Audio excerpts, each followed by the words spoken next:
So good morning. Today we're going to be looking at analyzing student work, and I call this student work to die for.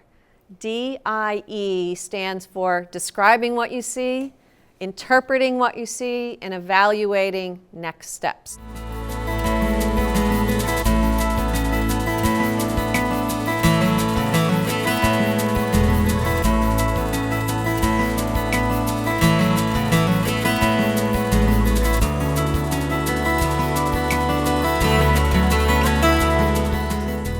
So two familiar uses that you probably are familiar with in your own work are when teachers get together and analyze student work. It might be in a PLC, it might be in a grade level team. You're trying to build a common understanding what good enough looks like because you're scoring papers. In Vermont, for many years we had the Vermont portfolios, and teachers would get together and score work together so that they could calibrate, they could be consistent in their scoring. That's a pretty typical use of student work analysis. A second use is, once you know how well they did, is then to decide what to do next.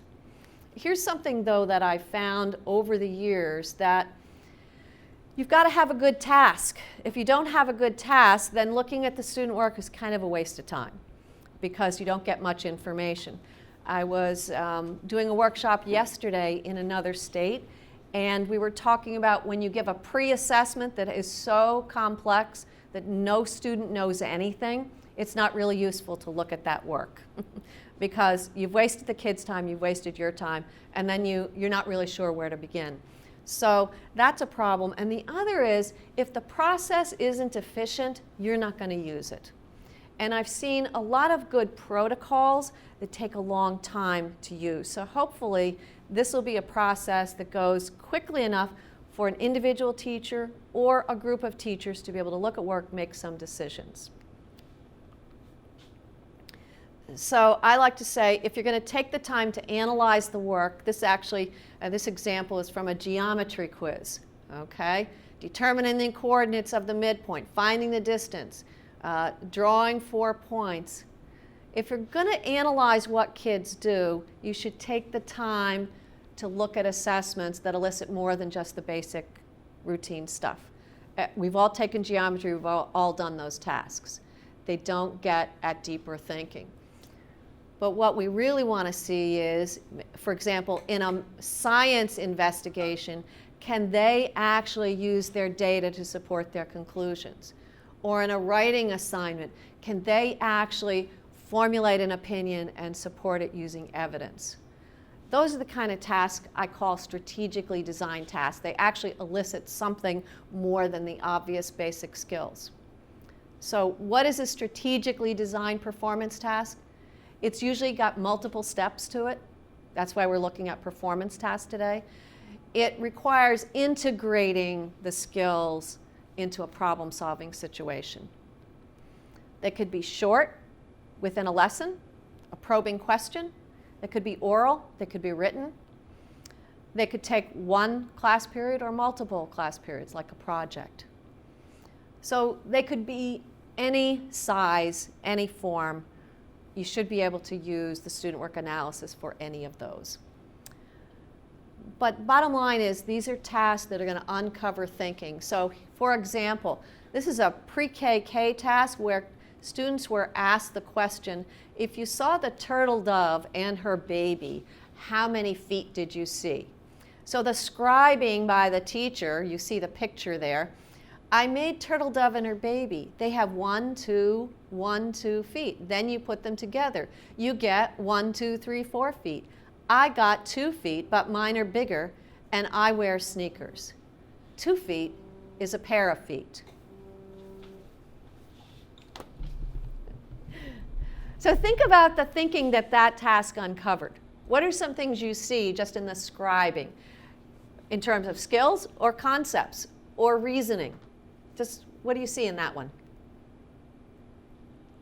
I see that they counted each of the feet individually and then counted all of them. Right. So they have a concept of how to count, but also what they need to do with that counting. 1, 2, 1, 2, then that's 1, 2, 3, 4. So they understood they had to combine. They're starting to understand joining together. What else do you see in that student response? I see that that particular student made a connection with the task itself, so they brought some of their background knowledge. Right. I've got 2 feet. Mine are bigger. Concepts of larger, smaller. So you see some other math concepts. 2 feet is a pair, another connection. The test didn't ask for that, but if we get kids to think and make those connections, we start to see that. Anything else? The drawing, they labeled, they drew the feet, so And it's then- a concrete. Right. There's a concrete diagram that represents the problem, and it's also labeled using numbers, which were probably copied off of a board or a number line, but the fact that the student can actually copy those numbers and represent the counting.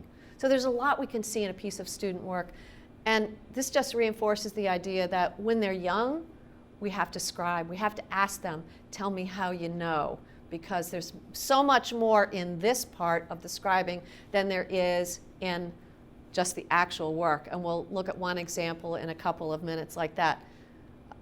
A high school piece, the students are actually going to be writing their thinking, putting their thinking, making it visible.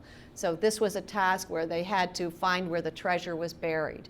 And you can see there's a lot of math calculations, but there's also annotation on this about problem solving, about how they communicate their information, how they represent it, how they solved and used concepts, and so on. So that's what we want to see in good student work. We want to see aspects.